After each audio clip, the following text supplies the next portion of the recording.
जय गुरु जी संगत जी। शुक्राना गुरु जी का। जितना शुक्राना करूँ गुरु जी का उतना कम है। और आज मैं अपना सत्संग शेयर करने वाली हूँ आप सबके साथ। आज गुरु जी ने मौका दिया आप सबके साथ सत्संग शेयर करने का। तो सत्संग तो वैसे कहने को बहुत है, पर जो जितना सुना सकती हूँ उतना सुनाऊँगी। पहला मेरा बैक पेन का सत्संग है।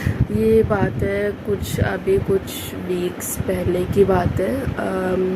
मार्च के एंडिंग की बात है, 30 मार्च की बात है, जब अप्रैल लगने वाला था।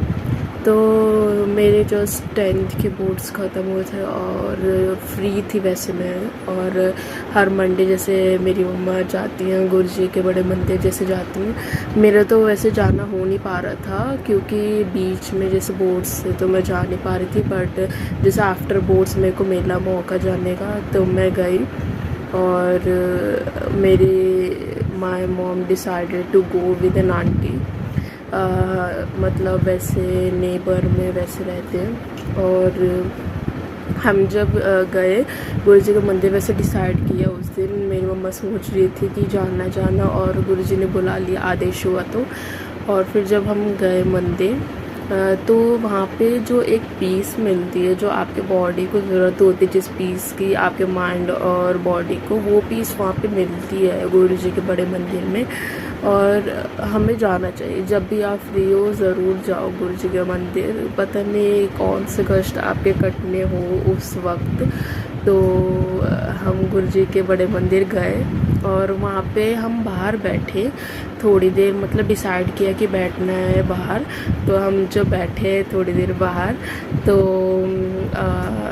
मतलब संगत को बिठाया था बाहर, जहाँ हम स्टेयर्स ऊपर चढ़ के जाते दर्शन के लिए। तो वहाँ पे साइड में लेफ़्ट और राइट में थोड़ी थोड़ी संगत को बिठाते हैं, तो बिठाया था। तो हम जब वहाँ पे थोड़ी देर वैसे डिसाइड करके बैठ जाते तो बैठे। और फिर जब हम लोग बैठे तो मैं मतलब पहले तो मैंने मन में सोचा कि अगर आप आसपास हो तो ये सॉन्ग प्ले करो। इसके बाद तो वो सॉन्ग प्ले हुआ, भजन और शब्द। उसके बाद मेरा बैक पेन बहुत ज़्यादा था, मतलब वो पहले से था। मेरे को ऐसा नहीं था कि अचानक से हुआ, मेरे को लग रहा था कि शायद ये वैसे गलत पोजीशन में बैठने की वजह से हो सकता है, बट शायद ऐसा कुछ नहीं था।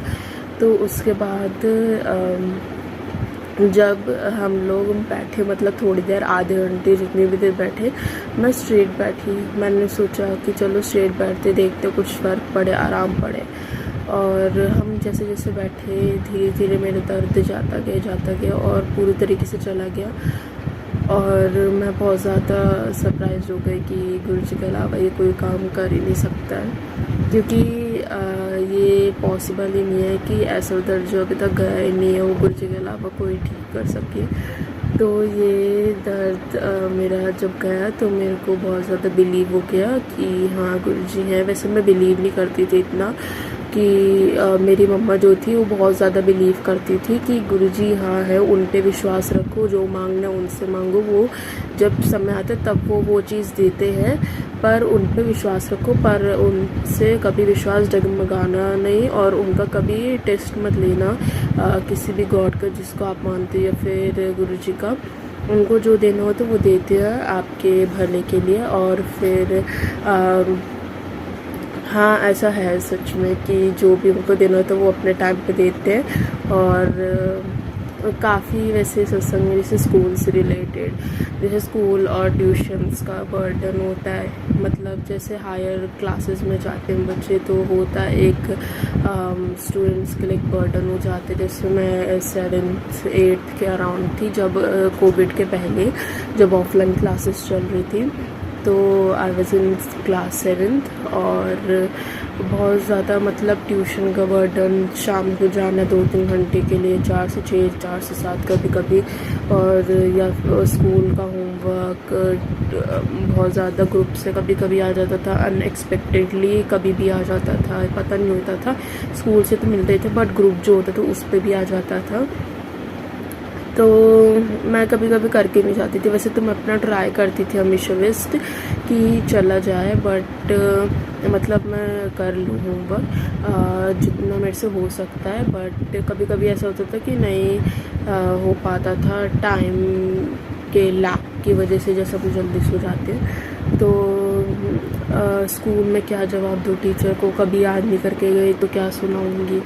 तो उस टाइम पे गुरुजी बचा लेते थे। जैसे कभी टीचर कहती थी कि कल सुनूंगी, या फिर कभी बेल रिंग हो जाती थी लंच ब्रेक के लिए, उन टीचर का पीरियड ही नहीं आता था, या फिर कभी कभी टीचर एब्सेंट। तो ऐसे काफ़ी सत्संग है, ऐसे काफ़ी छोटे छोटे इंसिडेंट्स हैं। और बस यही है कि जैसे मेरी मम्मा कहती हैं कि अपना कनेक्शन गुरुजी के साथ रखो, कुछ मांगना है तो उनसे मांगो। मैं जैसे कहती हूँ कि आप कहो गुरुजी से, क्योंकि आपका जल्दी सुन लेते गुरुजी, तो आप मांगो मेरी तरफ से उनसे। तो वो कहते हैं कि कभी भी थर्ड पर्सन को बीच में नहीं लाना चाहिए। आपका जो कनेक्शन है वो आप गुरुजी के साथ रखो, और आपको जो मांगना आप उनसे मांगो। तो ये बात भी सच है कि जो आपको मांगना है वो आप उनसे कनेक्शन रखो, अपने से अपने तक का रहो, किसी थर्ड पर्सन को बीच में मत लाओ। और गुरुजी ये कहते हैं मांगो कम और मानो ज़्यादा, क्योंकि जो भी चीज़ आपको मिलनी होती है वो आपके राइट टाइम पे मिलती है, और जो चीज़ उन्हें देनी होती है अच्छी वो देते हैं। बट वो टेस्ट भी बहुत लेते हैं आपके पेशेंस का, कि आप कितना, आपके अंदर पेशेंस है, आप कितना वेट कर सकते हैं। सो दिस वाज माय सत्संग, एंड थैंक यू टू गुरुजी, और लख शुक्राना कि मेरे को मौका दिया सत्संग सुनाने का। और बस मैं यही कहना चाहूँगी कि आप सब अपना गुरुजी को हमेशा मानो। हाँ, हमारे जो बुरा टाइम होता है वो आता है, बट हमें गुरुजी को हमेशा मानना चाहिए। कभी भी ये नहीं करना चाहिए कि बुरा टाइम है वो हमें कुछ नहीं दे रहे तो हम उन्हें ना माने, हमें मानना चाहिए। और बस मैं आज इतने इजाज़त दी है गुरुजी ने, तो मैं इतना ही सुनाऊँगी। जय गुरुजी, शुक्राना गुरुजी। आप सबको सत्संग कैसा लगा? चैनल को सब्सक्राइब कर लें, वीडियो को लाइक और शेयर कर लें। आप सब भी अपना सत्संग शेयर कर सकते हैं। जय गुरु जी।